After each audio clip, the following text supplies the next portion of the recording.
Magic is a way of life for many of us, and more people like to learn more about the subject and perform their own spells. Learning magic is a lifelong quest, but everybody can do it. It can help you become a better human being, and if you live by its main principles you can make an impact on the universe and make it a better place to live. Lughnasadh.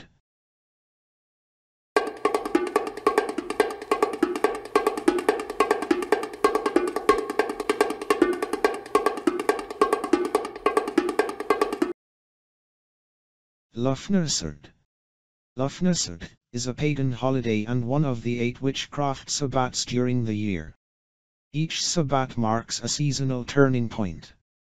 The sabbat occurs on August the 1st, which is about halfway between the summer solstice, Litha, and the fall equinox, Mabon. This holiday celebrates the grain harvest. Grain is a very important crop for most civilizations. If the grain was left in the fields for too long, or if the bread made from the grain was not baked in time, families might starve. It is now high summer and the union of sun and earth, of god and goddess, has produced the first harvest. Lughnasadh is the celebration of this first, grain harvest, a time for gathering in and giving thanks for abundance. We work with the cycle that Mabon or the Autumn Equinox is the second harvest of fruit, and Samhain is the third and final harvest of nuts and berries.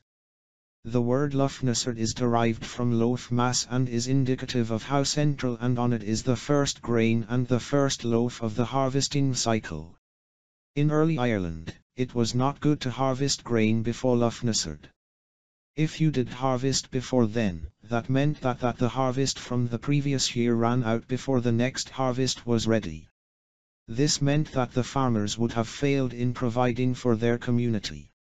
On Lughnasadh, the first sheaves of grain were cut, and by that night, the first loaves of bread for the season would have been baked. In some traditions, this day honors the Celtic god, Lugh. This celebration of the god, Lugh, is referred to as Lughnasadh. Lugh is the god of craftsmanship, including blacksmithing, wheel-making, and fighting. It is because he held a harvest fair in honor of his foster mother, Tailteann, on this date. Modern-day bake breads and cakes to celebrate the historical grain harvest. Some observers celebrate with a harvest ritual. This ritual typically involves decorating an altar with symbols of the season. Some of these symbols include scythes, corn, grapes, apples, and any other crops that might be harvested at this time. Some of these rituals involve casting a circle, and saying some words that symbolize their thanks to the earth for the harvest. After the ritual, everyone there eats some bread together, and may also drink wine to wash it down. To honor Lugh, people make crafts and decorations for their house, to represent his skills in those areas. And as with most sabbats, there is feasting. This feast usually is prepared with one's harvested crops at this time. The Lughnasadh festival is said to have begun by the god Lugh as a funeral feast and athletic competition in commemoration of his mother or foster mother Tailteann. She was said to have died of exhaustion after clearing the plains of Ireland for agriculture. Tailteann may have been an earth goddess who represented the dying vegetation that fed mankind. The funeral games in her honor were called the Enoch Tailteann and were held each Lughnasadh at Tailteann in what is now County Meath. According to medieval writings, kings attended this Enoch and a truce was declared for its duration.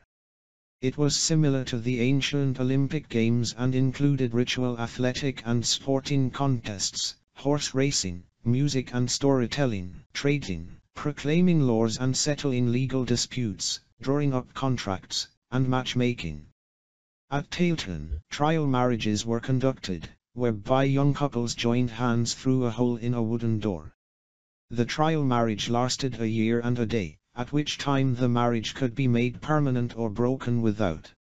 A harvest prayer, a token of love, a tradesman's badge.